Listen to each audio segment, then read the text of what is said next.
John Cleveland Carter is betraying the country that gave him his chance. This is my public announcement that I am ashamed of John. I am ashamed I ever was his friend. His paper is abusing the freedom of the press and misusing the power of the press. Freedom of the press means freedom to tell the truth. It doesn't mean freedom to twist the truth. I say John Cleveland Carter is a traitor. He can sue me for saying so. I hope he does.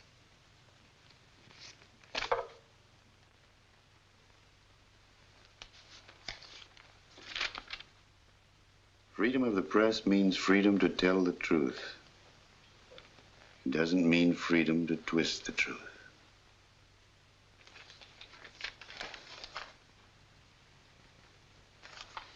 I'm going to read every line of that editorial to those people out there, every line of it. And then I'm going to plead guilty to everything that Ulysses Brantford said. After that, the Gazette is going to clean house, starting right at the top. Speaking a moment, John. I took the liberty of revising some of your figures. The paper will carry the speech in full, of course, starting on the first page. I suppose it's already in print? Well, be on the street with it in about 12 minutes. Get the managing editor. Tell him to kill my speech as set. Hold for new copy to come. Yes, Mr. Carter. What's come over you, John? A sudden attack of journalistic honesty. Gazette, Mr. Thompson, please. Thompson talking. Oh, you. What? So what are we doing, plain parcheesi or publishing a newspaper? I've already sent the home edition away with Carter's speech as set. All right, then argue with Mr. Carter yourself. Mr. Thompson, I consider it important news when the Gazette announces a complete change of policy. We will print it. I don't intend to let you do something that we'll all regret. The man who wrote that told the truth. I'm going to tell the truth to those people out there. The man who wrote that should be in a concentration camp. Have you lost your mind? As of tonight, Mr. Rankin, you stopped running my newspaper. Mr. Thompson, he seems to have been cut off. Get him back, please. I'm still principal owner of the Gazette. I've let you dictate policies because I've been too busy with other matters much too long. Gazette, Mr. Thompson again, please. Hello, Chris?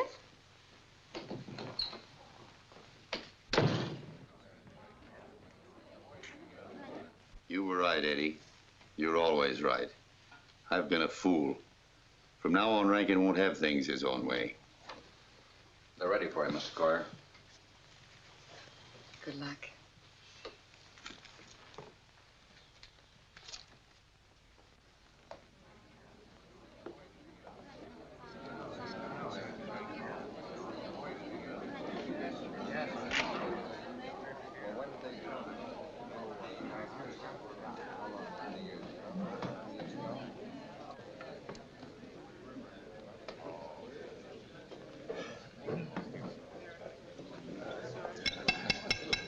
Ladies and gentlemen, Mr. John Cleveland Carter, publisher of the New York Gazette.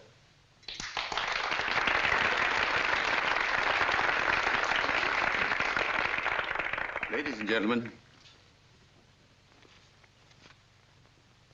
your programs will tell you that I'm to speak tonight on the subject of the freedom of the press. A free press in Axis-dominated Europe is dead. Thank God in America it is still free. Here we have no censorship. Every editor is on his honor, but the editor has no right to take advantage of that trust. A free press is the sole right of the people. The editor is but the trustee of that right, not the dictator. Beware of those who hide behind the front pages of America, who use for their own advantage the power of the press. They are as dangerous as enemy planes, guns, bombs, tanks. I speak to you as the publisher of a newspaper which reaches millions, earns millions, and misguides millions. Here's a small town weekly paper, the Star County World of Hiawatha, whose editor is able to reach less than 0.1% once a week of the number of people my paper reaches every day. 3 weeks ago, this man, Ulysses Bradford, wrote an editorial telling his readers and me that he is ashamed that he ever called me his friend. He called me a traitor to my country. Said my paper was misusing the power of the press, was betraying this country. He told the truth. I stand here tonight to plead guilty of abusing that trust. But I'm not the only traitor. I am going to name and convict with proof the other traitors.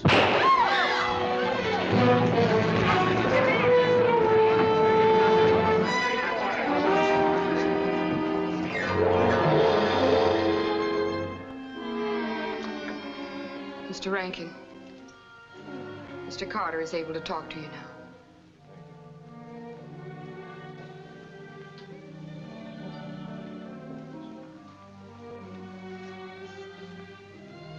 Don't try to talk.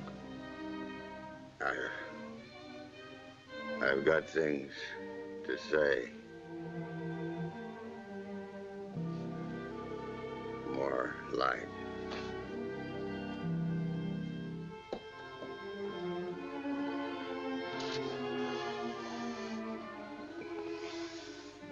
Paper. Did you bring that paper here?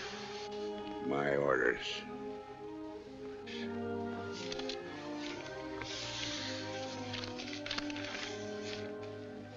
Also my orders. Print the speech I made on page 1. Paper printed speech you wrote for me. The things you said might have been misconstrued. You couldn't even wait for me to die. Get out. John. Oh, get out.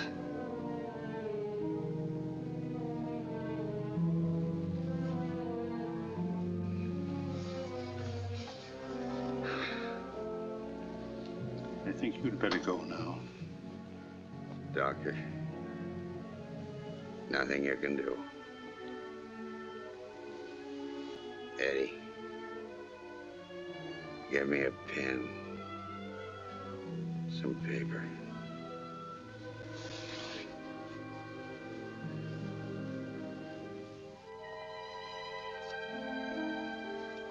Help him.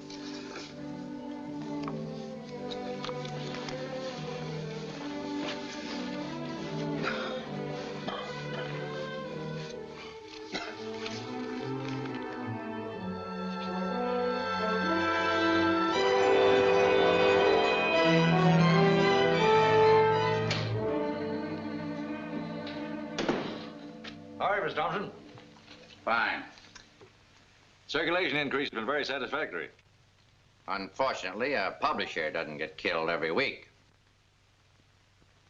We're tearing up the contract we have with you and replacing it with this one.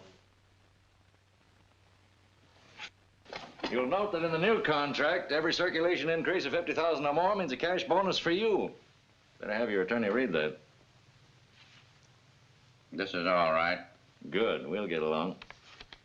You and I are going to work more closely together than we have in the past. Riding on somebody else's bandwagon and following the parade doesn't sell papers, but leading your own parade will sell papers. Circulation isn't all you're after, is it, Mr. Rankin? You and I weren't born to march in the rear rank. Who's he? Oh, you can speak freely.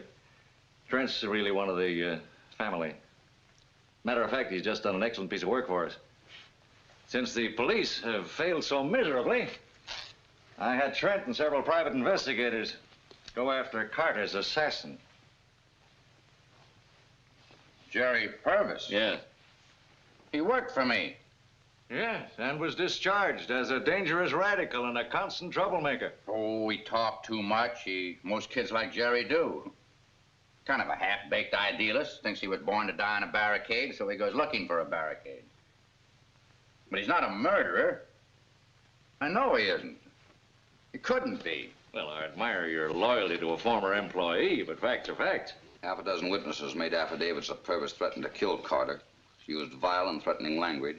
Was broken and dead. About to be thrown out of his apartment. Had a sick mother. Bought a gun, was seen running away after shooting. What more do you want? Well, if this doesn't hold up, we've got a fine libel suit on our hands. We'll risk that. Have the police got this stuff? Why should we give our case to the police and turn our story over on a platter to the other papers? Okay, but you might as well know right now I'm not exactly crazy about building up our own little private Gestapo. Well, in cases like this, I think the end justifies the means.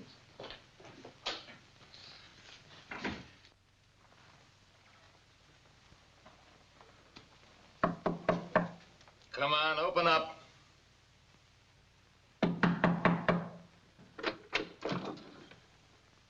What do you want? Your name Jerry Purvis? Yeah, what if it is? Open up. You don't get in here without a warrant.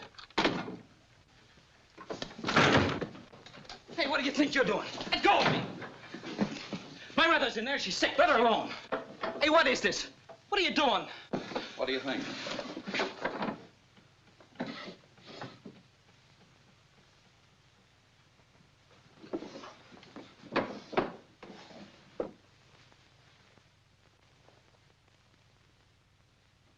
Uh-huh. 38 caliber. One shot fired. Your gun? That wasn't there 5 minutes ago. I never saw it before in my life. Guy says you bought it from him. Hawk shop on 4th Avenue. You... give me now. Now, get out of here before I give... Get out of here! Okay. That's just what we wanted. Nice set of fingerprints. Hey, what are you doing? Go!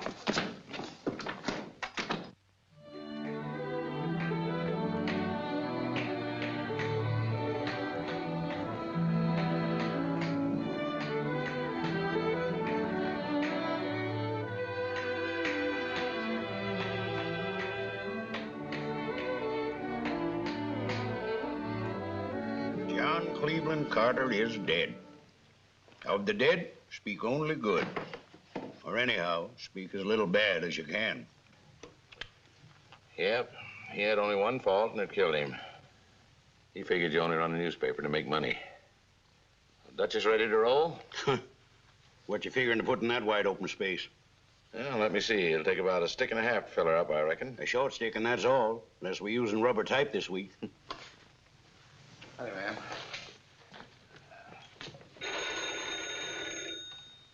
Well, Alan, get Miguel Brown. Sorry, ma'am, but we're awfully busy just now. Oh, Gil? About them 2 cows you wanted to sell. I know you ain't got money enough to pay for an ad, but tell you what I'll do. I'll trade you a stick and a half on page 1 for... Well, anyway, a stick for 3 or 4 bushels of eatable potatoes that ain't sprouted yet. I'm very sorry, ma'am, but we're terrible busy. The paper's just going to press. All right, make it 3 then, seeing as how an emergency exists. So, you're Ulysses Bradford. What there is of him. There. Excuse me. Now, this'll fix up page 1. Let her roll. If you're selling dictionaries, we don't want some. But I am not trying to sell you a dictionary. Page 3's personal columns ain't filled yet. All right, I'll fill her right up. Always trying to sell me a dictionary. Claim my paper makes a lot of mistakes in spelling. That wouldn't be a real newspaper if it didn't make a mistake now and then. But I am not selling dictionaries. Well, whatever it is, come around after we get our taxes paid. If we ever do. Mr. Bradford, I came all the way from New York to talk to you. Long trip. I was John Cleveland Carter's secretary.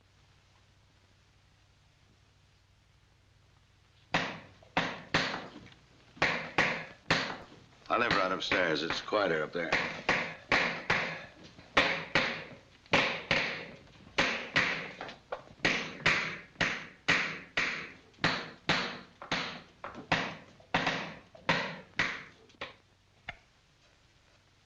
I call this my sanctum sanctorum, whatever that means.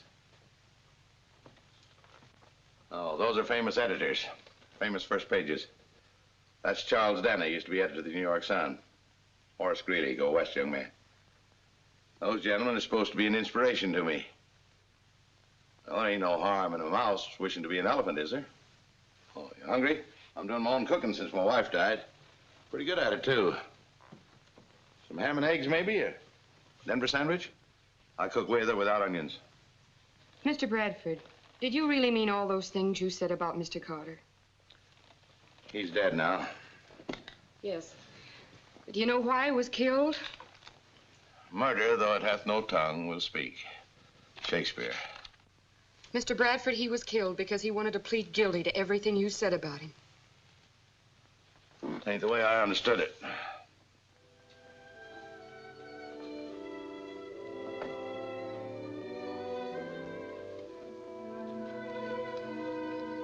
Mr. Carter wrote and signed this just before he died. I, John Cleveland Carter, being of sound mind, do hereby make my last will and testament, revoking any previous testament. To my true friend, Ulysses Bradford of Hiawatha, Nebraska, I leave my controlling interest in the New York Gazette to have and to hold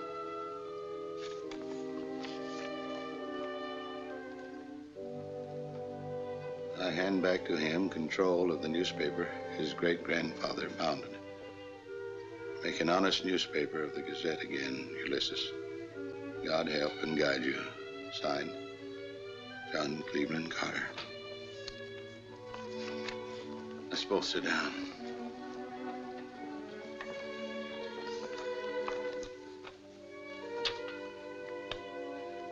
Howard Rankin's the man, not Mr. Carter, who's made the Gazette what it is. And that's what Mr. Carter was going to tell that crowd when he was shot. I've heard about Mr. Rankin for a long, long time. But surely you don't accuse him? I'd accuse him of anything. He's capable of anything. Riding to glory on the back of a newspaper. Is that it? Yes. Why, Howard Rankin isn't even a real newspaper man, not in any sense of the word. But because he inherited 45% of the Gazette stock, he can dictate the newspaper's policies. He can prove anything to the readers, especially if it's a lie. Journalistic ethics, honesty, which is the foundation of every decent newspaper, means absolutely nothing to him. He's the man who abuses the freedom of the press and misuses the power of the press. And with John Carter dead, he can go on doing it more and more, and there's no one to stop him. I think he's the most dangerous man in America. Me trying to cope with him would be like... No, I'm just man enough to run the Star County world, and that's all I am. I couldn't carry on, even if I was fool enough to try. No. It's not for me. It's much easier to tell people when they're wrong than to do anything about it, isn't it, Mr. Bradford? Well, John Carter's dead because what you said mattered to him. But it doesn't seem to matter enough to you for you to leave your nice, quiet, safe little corner and step out and fight the people who killed him. You must be a very big man with your 1,244 readers, if there are that many. Well, if defending the freedom of the press and not misusing the power of the press meant anything more than just words to you, you'd take Mr. Carter's newspaper with its 2 million readers and you'd... Oh, I know about Charles Dana and Horace Greeley and your great-grandfather and all the rest of the great old-time editors. Mr. Carter told me about them, and they weren't afraid. But a mouse can't be an elephant. You're right, Mr. Bradford. You're right. Wait a minute. There ain't no train out until tomorrow morning. I've got a room down the hall where you can rest. Right this way.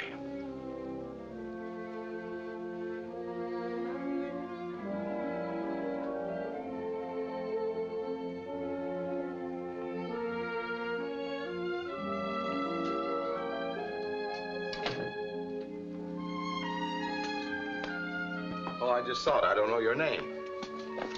Edwina Stevens. Mr. Carter called me Eddie.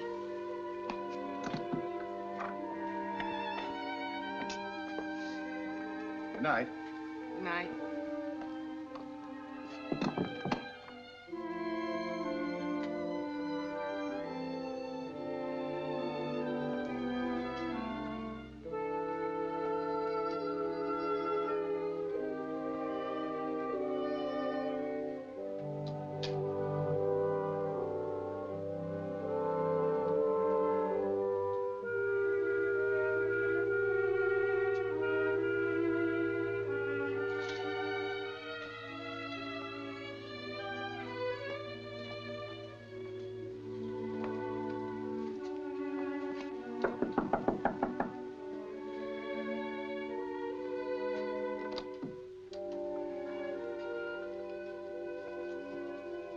I don't know whether my great-granddad's ghost just gave me my marching orders or what. Maybe I'm just a victim of an oversized conscience. Anyhow, if you and John wish to job on me, guess I gotta take it. Do the best I can with it. I hope you sleep better now. I know I won't. Well, good night, Eddie.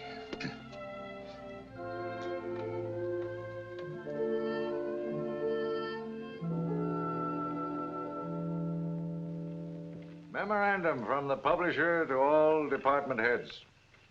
We want Gazette readers to say that the Gazette leads the parade because the Gazette crusades.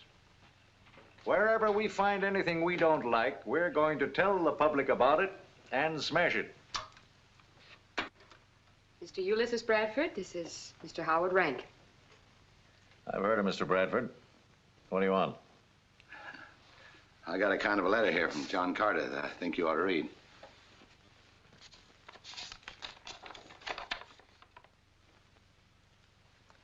That is a photostatic copy. Well, I'm sorry that this young woman has involved you in all the expense and trouble of coming here with us. Well, all I know is, Mr. Rankin, that John Carter kind of wanted me to take his place running this newspaper. You've had a lot of experience running a New York newspaper. Kind of roomy here, ain't it? You can take my little old printing office and drop it in one corner in there. Nobody'd ever notice it.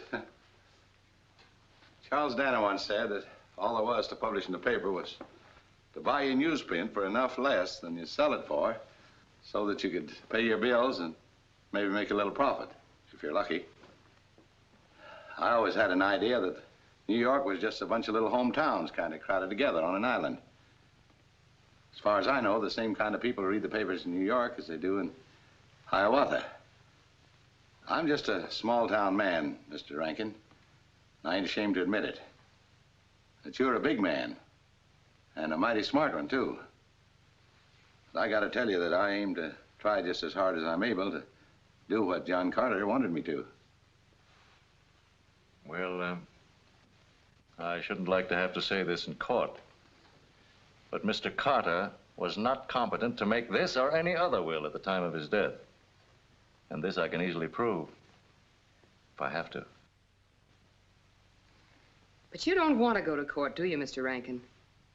You know, an awful lot of things could be said right out in court about the inner workings of the Gazette, and other papers could print it without any fear of libel. Yes? Mr. Thompson, come in, please. Yes, sir. You'd better make notes of this in case a record is needed later. Whatever Mr. Rankin says. The Gazette is under too much pressure at this time for me to risk discussion or possible scandal, which might reduce the advertising or circulation revenues. I have made money for this paper, and for Mr. John Carter, and for myself, and for the minority stockholders. And if you can do as well, or better, Mr. Bradford, we'll all be quite satisfied. Guess that kind of puts it up to me. Well, I'll do the best I know how. No man can do any better than that, can they, Eddie? Son for me? Yeah. Very important story has just come in. This on the level? This is Mr. Bradford, new publisher. Griff Thompson, managing editor. Well, I'm glad to meet you formally, Mr. Thompson. First name is Ulysses. Some folks used to call it useless. Same as Ulysses S. Grant, till he surprised him by being kind of useful. We've already got a pretty important page one top line. Well, now, that is an important story. Yes, sir, you bet it is. We'll change the signatures on that page one editorial of yours in the next run. Sign Mr. Bradford's name. Let the town wonder who Ulysses Bradford is for the next 24 hours. Crack the story then, we got more space. That'll save a lot of mix-ups. Give both stories a better play. Okay with you? Well, I hadn't figured on getting my name on the front page. Right. I'll have the boys take some pictures of you later, send in a rewrite man to talk to you. See you around. Now I know that a cyclone can talk. I'll be in my office.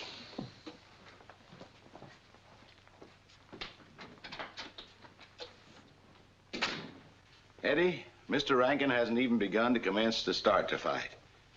He figures if he gives me enough rope, I'll hang myself and save him the trouble. Less than I can hang him first, which both he and I doubt if I can. Eddie, the last man that sat in that chair before Mr. Rankin was a better man than either Rankin or me. Look what happened to him. Oh, no, this couldn't be. Well, I know that boy. He used to work for the paper. I met his mother. It's a frame-up. Rankin had to send someone to the electric chair to close the case, and he picks on Jerry Purvis. Eddie, it seems the police have a good deal of evidence against him. What the Gazette calls evidence. Private investigators from the Gazette. Oscar Trent, a Gazette employee. But he doesn't work for the paper. He draws his pay directly from Rankin. He's no reporter. He's just a little Himmler if there ever was one. Chris Barker, a private detective retained by the Gazette. Why, he's a flat-headed strong-arm man hired by Rankin. In Germany, he'd be a stormtrooper. Don't you see? The Gazette. Oh, no. It's Rankin's own private little Gestapo. Now, Eddie, Griff Thompson's an honest newspaper man if ever I saw one. He wouldn't print fake news. He'd print whatever came across his desk as long as it sold copies. Accused today, retract tomorrow. And if you can make the fake hold up, so much the better. Yes, Mr. Rankin? This is Miss Stevens, Mr. Bradford's private secretary, and from now on, this is Mr. Bradford's office. Get me Griff Thompson. Mr. Thompson's the composing room. Can't take any calls. Well, he'll take this call. Get him on the line. Eddie, you're not going to bother a man when he's putting the paper to bed, are you? He's going to take Rankin's name off that editorial and sign yours. Hello, hello. Well, Griff, what's in the editorial? Publisher's statement about the arrest of Jerry Purvis that's already locked up in the form. Why? Well, it's not to run unless Mr. Bradford sees it and okays it, and that's publisher's orders. Well, Eddie, since you've taken charge, perhaps you'll tell me what we're going to do next.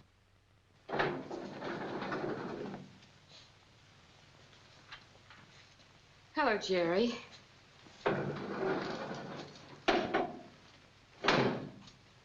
I'm sorry about your mother.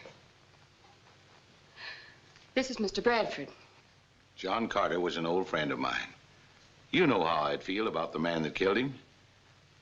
Eddie, don't think you did. Did you? I wish I had. You oughtn't to say that, son. Now, look here. I've been at your age. Of course, I never had as much bad luck as you had. But there were times when I thought the cards were all stacked against me.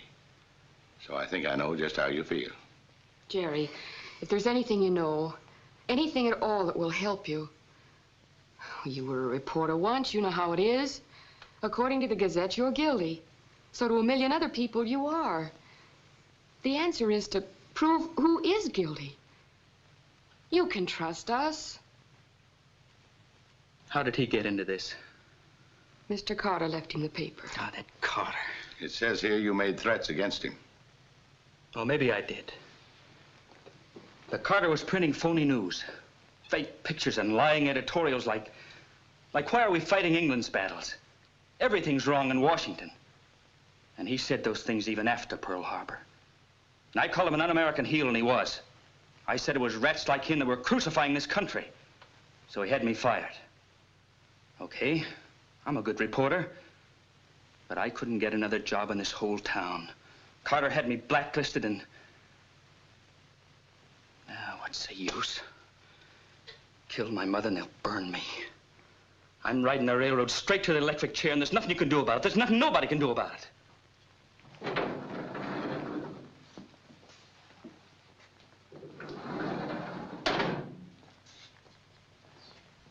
Eddie, that boy ain't guilty.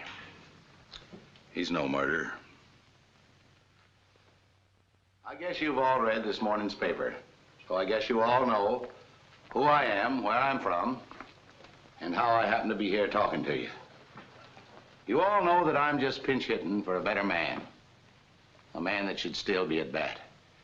But here I am, and I hope you'll all help me do the job that John Carter left for me to do. Which reminds me of a story.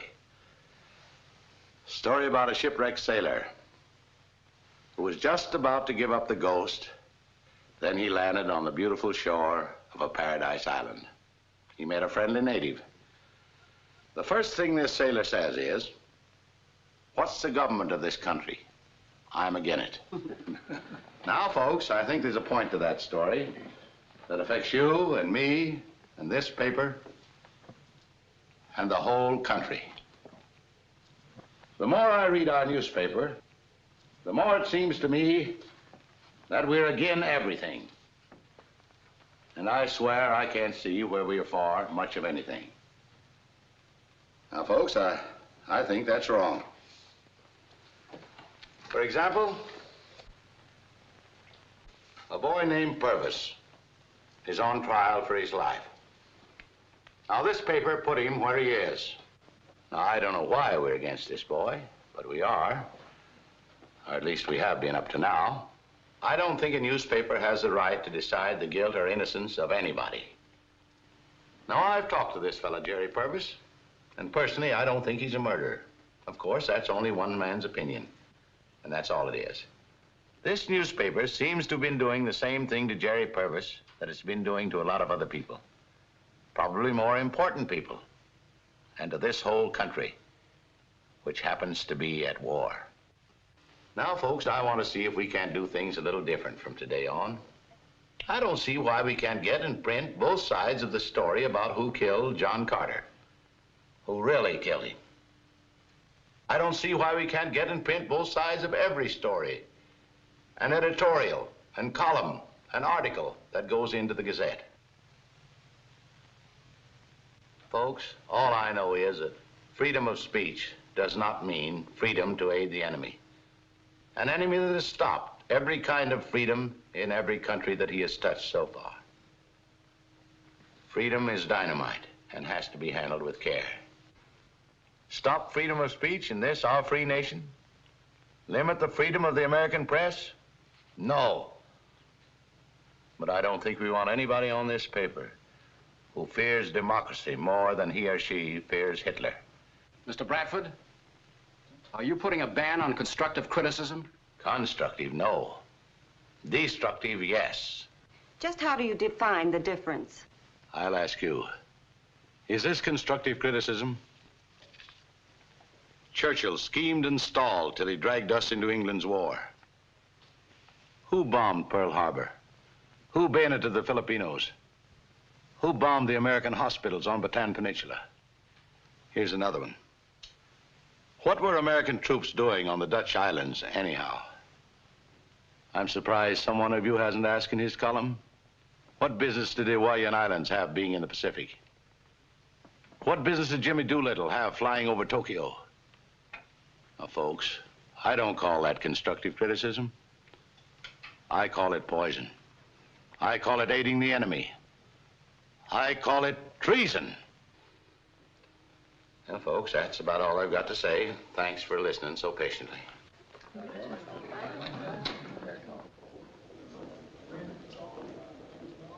Oh, Mr. Thompson. Just a minute, please.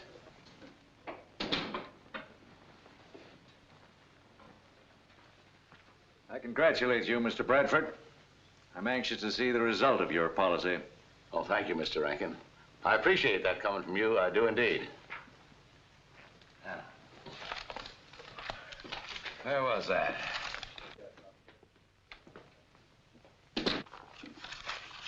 Oh, thank you, Eddie. I don't know what we do here without Eddie.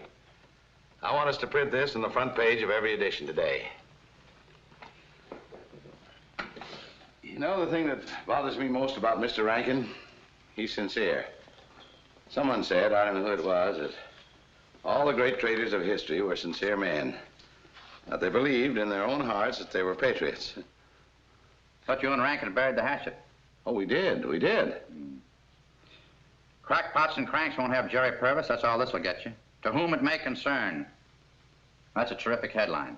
Thousands of happy little newsboys running up and down yelling, "Extra, read all about it. To whom it may concern." If any person has information which may add to the reasonable doubt that already exists as to the actual guilt of Gerald Purvis, contact the... You told us just a minute ago it was none of our business to say guilty or not guilty. So far, son, we've said nothing but guilty. Now, this Jerry Purvis is a little fella. No money, nobody on his side. He's entitled to protection, the same as all of the other little people that make up 99% of our country. The common people that Lincoln said, God must have loved them because he made so many of them. Justice. That's what the Constitution guarantees every American. And that's what I'm trying to get for Jerry Purvis. Justice. Anything else? No, I guess that's all right now.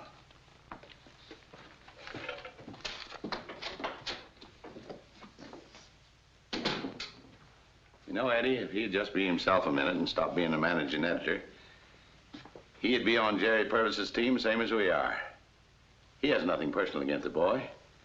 Not a thing. Oh, he hasn't anything personal against anybody. He's just a circulation-chasing little Caesar. Oh, he is. Love and newspapers don't mix very well together, do they, Eddie? Yes? Thompson talking. Let me speak to Mr. Bradford. Yes, son. Does the name Lambert Davidson mean anything to you? $1 a year man in Washington, ain't he? We got a hot tip that this Davidson's got enough tires, gas, and sugar and other ration stuff hoarded away in a warehouse he owns downtown to feed and transport an army, which is not so good when you consider they're cracking down right and left on little guys that buy a hot retread for their jalopy and on housewives that are hiding away a couple of cups of sweetening. Well, that's pretty scandalous, even if true, ain't it, son? If you ask me, it's news. What does Mr. Davidson say in his own defense? Have we talked to him yet? If we go around asking a lot of questions, it'll tip off all the rest of the papers. This is exclusive up till now. If we can't print both sides of a story, we don't want to print any. Work on it some more, son. Talk to me later. Oh, this is too hot to hold. So we got to go with this before the other papers get it. Mr. Davidson beat Mr. Rankin for governor. Of course, that was years ago. That was before Mr. Rankin discovered that you can be a dictator without having votes. Mr. Davidson isn't afraid to say what he thinks. And he didn't agree with Mr. Rankin. So he got in Mr. Rankin's way. And so... I gotta get out of here for a while, Eddie. Sometimes I can think better when I walk. If I walk far enough. You stay here and kind of hold down the fort.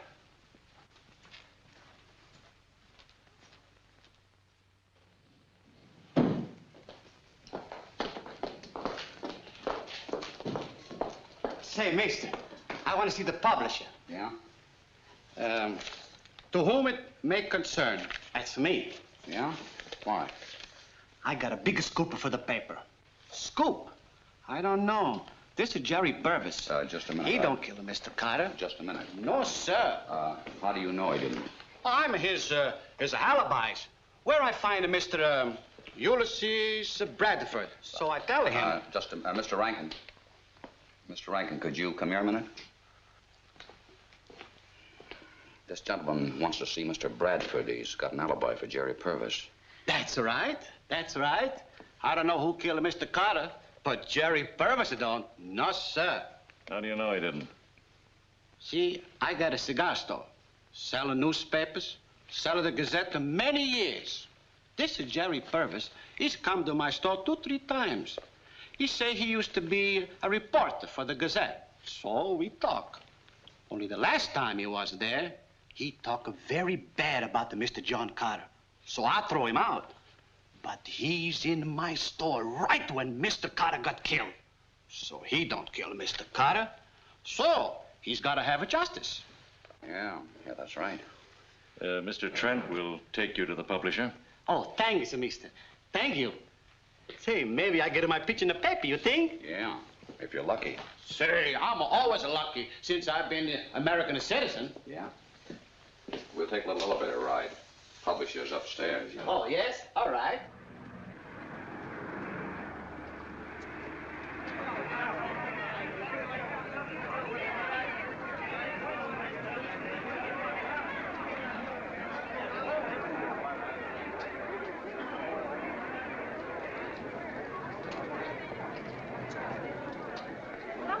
Bell clear from the top. Make way now. Come on, get back. Get back, please. Go ahead. Get back, please. What happened all day? What man fell down the elevator shaft. Dead? Never knew when he hit the bottom. I'm Ulysses Bradford, editor and publisher of this paper.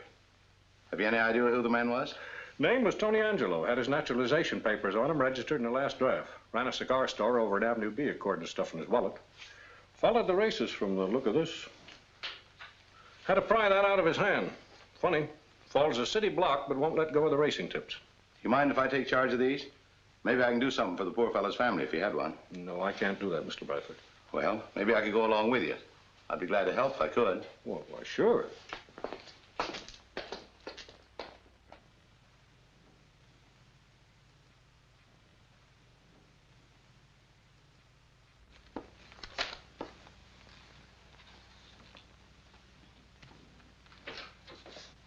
Mr. Bradford, Hello, Eddie. I've been looking everywhere for you.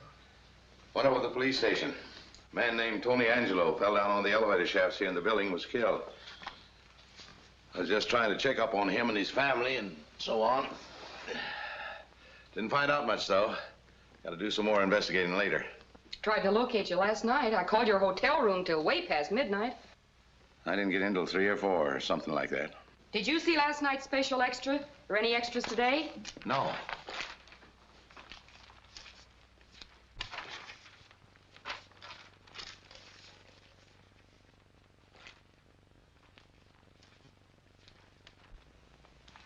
I told Thompson not to do that. Yes? Tell Mr. Thompson Mr. Bradford wants him in here right away. He's in the composing room.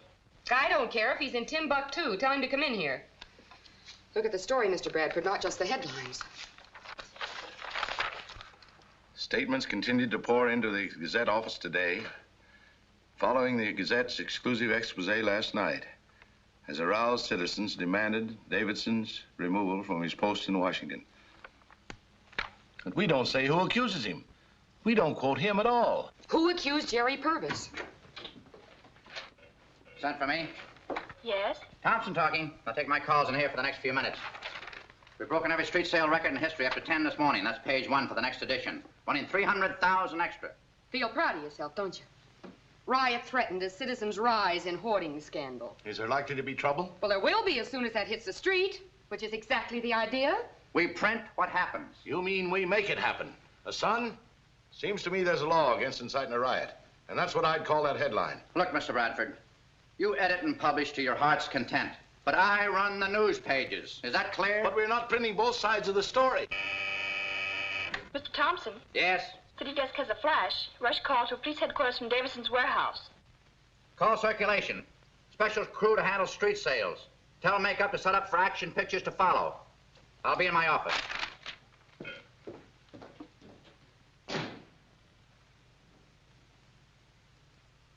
See what I mean? I see a lot of things. Come on, Eddie. Where? I want to see that riot. Hurry up now. Come on.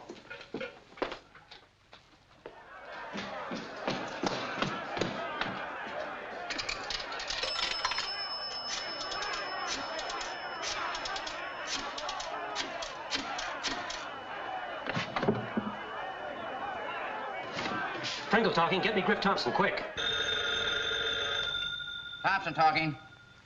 Yeah, where have you been? All right, calm down, tell me about it. Quit yelling, I can't understand you. I never saw a crowd gather so quick. The street's full of them, hundreds of them. Thousands, make it thousands. Lots of them have copies of the Gazette with them, yeah. Guys making speeches. Well, what else would they say? They had to give up gas, tires, and all that sort of thing, and Lambert Davidson's got a warehouse full of them. Hold it, Pringle. Clear out everything on page 1. Tell circulation we're going to bat with a special in 10 minutes. Go ahead, Pringle. Yeah. Yes, I got it. What? He went down there? Yeah, old useless Ulysses, and the girls with him, too. Yeah, he tried to give the crowd an argument. Then Lambert Davidson showed up. I don't know what he said to the crowd. Couldn't hear him, they were yelling too loud. All of a sudden, he collapsed. Heart attack, I guess. Thompson talking. Oh, yes, Mr. Rankin. Yes, I know. Got a man on the phone right now. Give me all the details. Yes, of course, we're hitting him with everything we got. Yes, sir. See you later. Hey, Griff! The warehouse is on fire. Yeah. Yeah, hold it, Pringle. Get over there quick. The warehouse is on fire. You follow through on Lambert Davidson. Supposed to be sick, and he ought to be.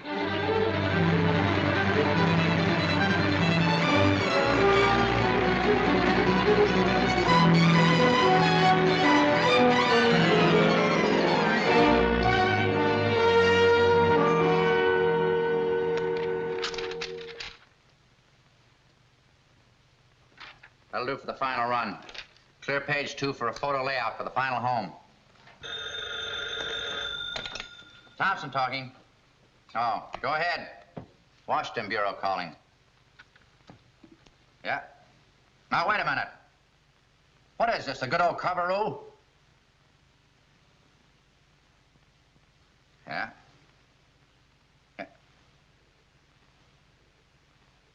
All right. File 2,000 words for tomorrow. Goodbye. The stuff in Davidson's warehouse was government property.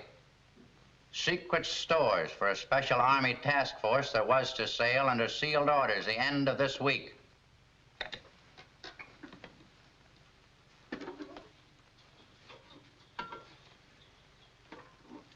Davidson was acting under War Department orders. We've just wrecked an Army division, that's all. And handed some vital military secrets to the Axis. Well, what? I just thought you might be interested. I didn't have a chance to tell you while the hullabaloo was on. But the guy who organized that riot was our pal Oscar Trent. You must be mistaken. Mister, I was there. Well, Mr. Thompson, Washington would naturally deny these charges.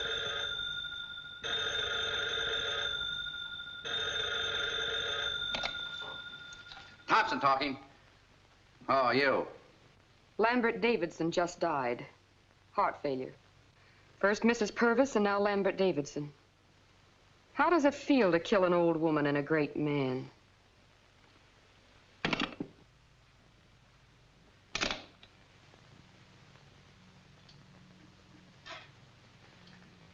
Davidson just died. Heart failure.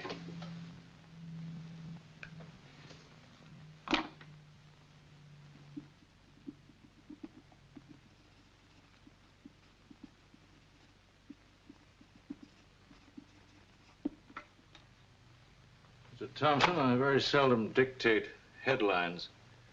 I want this run in all the remaining editions. We'll follow this angle tomorrow. Publisher's orders? Yes. Better put your okay on it in case old man Ulysses still thinks he's running things. Good night.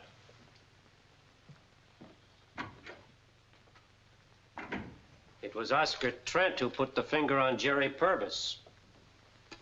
I like Jerry. Get yourself a drink and forget it. The same Mr. Oscar Trent gave us that tip on Davidson. I know that now. He framed that riot and murdered Lambert Davidson just as sure as if he'd shot him in the back. Mr. Trent works for Mr. Rankin. I don't like Trent. I don't like Rankin. You're talking too much. But I thought I was working for a newspaper man. Which Rankin ain't and Trent ain't either. But just now I saw Rankin give you your orders. So you're just the same as Trent. Now listen. No. Because I just quit liking you.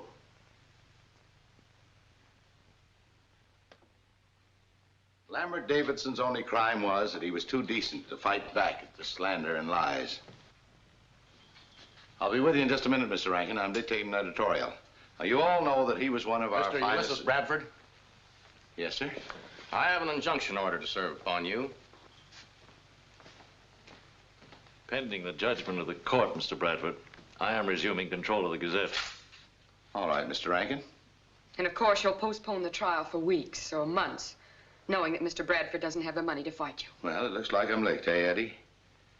Anyway, I'll finish that editorial. It won't be printed.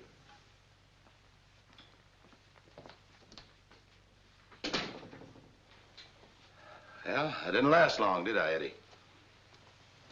We can fight back, Mr. Bradford. You can do something. You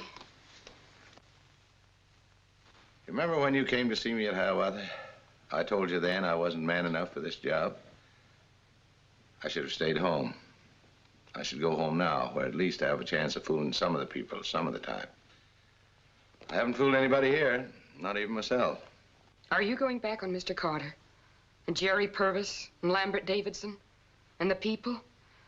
The common people, the little people who read this paper and believe it? Are you, Mr. Bradford?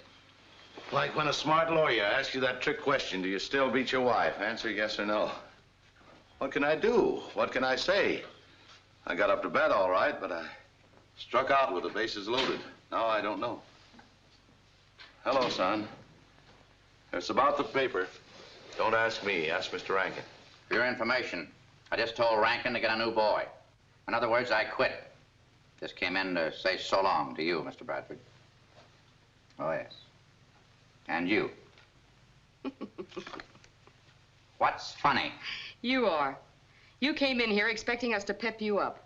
Well, frankly, I think the newspaper's much better off without you. I think some other papers will hire me. Why? Because you're such a wonderful newspaper man? Yeah. Good, too. Well, there may have been a time when you were an honest newspaper man, when free press really meant something to you. But that was a long time ago. That was a long, long time ago. Maybe I'm just getting around to it again. It's been the Gazette's policy to play its readers for suckers.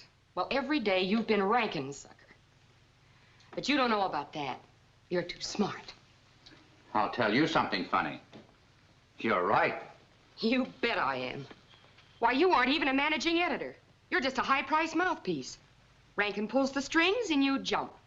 You sit on his knee and he does the talking for you and the thinking for you.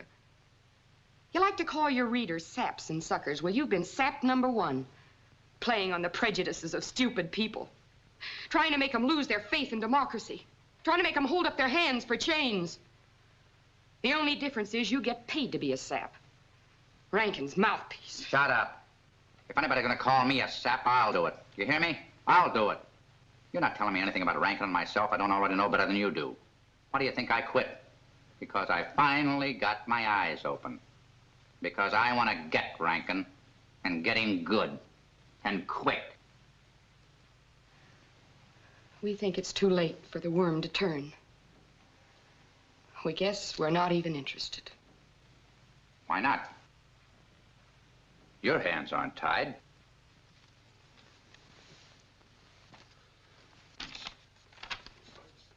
Well, I'll be... a good old freezeroo, huh? Gonna put us all in the same boat. I'm out of a job, you're out of a job. Leaves us with nothing to fight with. Yes, we're out of a job. But the biggest job of all is right in front of us. We know that Rankin is trying to destroy the unity of this country. But we can't let that happen. We've got to fight him. We've got to get him. Why not? Edwina, with Griff on our side, we're sure to get Rankin. But how? This man says it's important, Mr. Bradford. I want to see Ulysses Bradford. What about? You him? I'm Ulysses Bradford, what there is left of him. My name is Gibbons. Mac Gibbons. I'm glad to know you, Mr. Gibbons.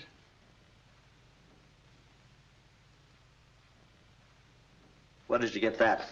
I knew there was something phony. That poor little crazy guy. He had to come and see the publisher. Perhaps you'd better tell us what you're talking about. About Tony Angelo. Well, those are his things. He fell down an elevator shaft. I was aiming to try to find his folks. Yes, folks. His wife is dead. And his son is with MacArthur in Australia. Why did you have to kill him? I never saw him alive in my life. You a friend of his? Yeah. Perhaps you'd better take charge of these things. What's this?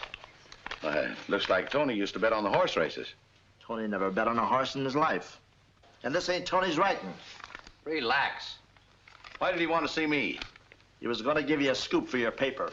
This guy, Jerry Purvis, was in Tony's cigar store when Mr. Carter was shot. So Tony was going to give him an alibi. But you're trying to put Purvis in the electric chair. So maybe somebody killed Tony to keep him from crabbing the frame up. Trent bets every race. Every day, and he always picks the long shots. Tony Angelo had Trent's paper in his pocket when he fell.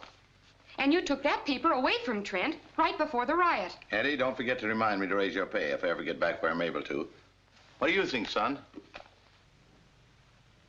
If we can find out who last saw Tony in the building alive, who he was seen talking to, and how and where he ran into Oscar Trent.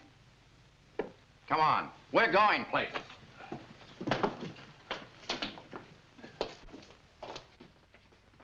Let me tell you, those brass hats in Washington who got us into this disastrous war are not leading this great nation Rankin's nearer voice. to Yeah, he's on the radio tonight. You know, one of those round table things, should we or should we not aid Russia? I'll bet he's on the negative. They send up pitiful cries of unity. You got a gun? Expecting us Yeah, but I don't know follow what to in do their with it. footsteps like so many blind mice. I do. They say that we, the people, shall be allowed only 3 gallons of gasoline every week. 2 pounds of Trent, meat a week. open up. Rationing of every sort. Where is the freedom upon which this Lean on land it, of Mac. ours is built? Why, the way things are going, soon there'll be no choice between Steady now, whether steady. we should be under the domination of Germany or under the iron heel of those bureaucrats in Washington.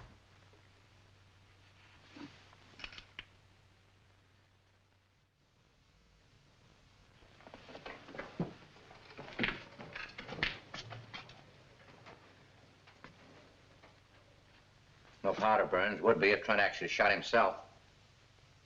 Somebody came up a fire escape, stood out there. Let Trent have it. They tossed a gun in. Wouldn't be any fingerprints on it, of course. Professional job. The only man that could have told us the truth, they shut him up, too. Don't look like much of a story, does it, son? No. Best he rates is sticking a half a type on page 9. We got plenty of space.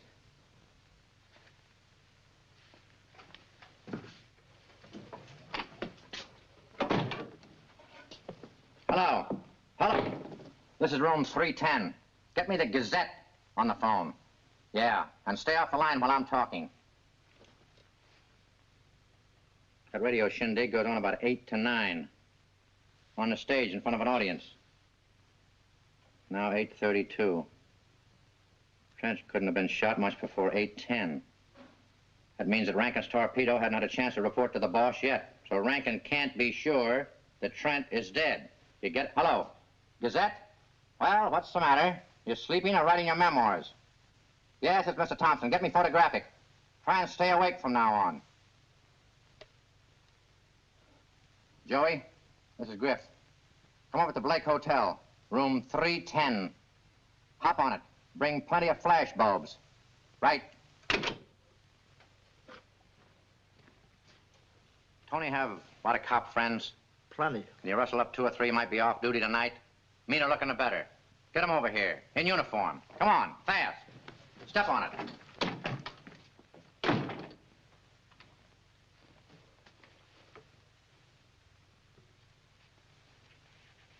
This isn't going to be very pretty. Better wait outside.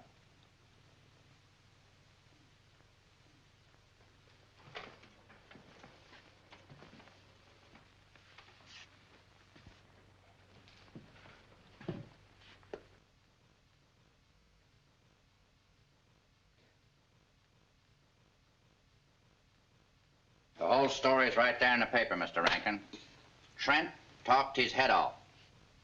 Trent is dead. Is he? When did he die? Who told you he was dead? You see, the cops got there before Trent died. We were there, too. He had a swell audience. And I came back, took charge of the news department. Read what he said, Mr. Rankin. Why don't you read what he said? 130 million people will know before this day is over. Patient people, Mr. Rankin. They'll stand a lot. They seem mighty dumb and easy to fool, up to a point. Lincoln said it. You can't fool all the people all the time, not the American people. It's the greatness and glory of this country that when the little people are hurt too much or too long, you pay for it. These people are not going to lay a hand on you, Mr. Rankin. They don't need to. Don't you think you better talk while you have a chance, Mr. Rankin? Well, Listen, John Carter was dangerous. He might have ruined this paper. I had plans for this country, great plans. Yes, Mr. Rankin, you had plans. But you forgot that if it wasn't for the people, you wouldn't have been anything. You couldn't have had anything. Once you found out that so long as democracy lives, you couldn't grab the power you wanted for yourself, you grew to scorn the people and hate democracy. You were going to be the man on horseback, riding this paper for your own personal glory. But oh no, not now, Mr. Rankin. Not since your man Trent has at last told us the truth about you. What about Tony Angelo? Trent did it. You confess you had John Cleveland Carter killed? You confess you had Tony Angelo killed? You confess you had Trent killed? Oh, yes, yes, yes. Copy desk. Hello, hello. Harry, get set for a special run. You back on the paper? Yes, I'm back on the paper. Got a new contract. Get me a 3-line streamer, biggest, blackest type we've got. Take it. Rankin confesses 3 murders in plot to rule nation. This is only a phony, Mr. Rankin. Printed only for your benefit. Trent never confessed. He was dead when that picture was taken. He that taketh the sword shall perish by the sword. So I guess that he that fakes the news is entitled to perish by fake news. Page 1 for all editions. The case of Howard Rankin is closed. He goes to prison, as he should. And his hired killer, Chris Barker, goes with him. What follows?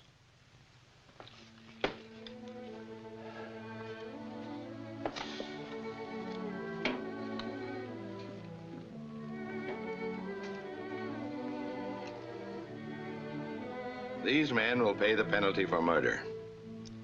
They were brave men until their crimes were revealed. Now they're sniveling cowards, begging for the justice they sought to destroy. That is as it should be. What did Howard Rankin want? What lesson can we, all of us, learn from him and about him? This lesson, that the truly dangerous fifth columnists, the really frightening traitors in our midst, are not men who speak in strange foreign accents and draw their pay from Hitler. No. Any man who lets himself get into a group that makes it a business of hating any other group or race or creed within this nation is a fifth columnist.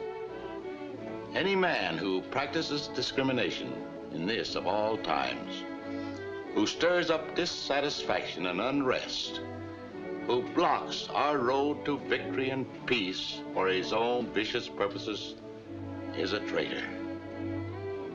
When the people, the common people, divide, the dictators will conquer them. Not before.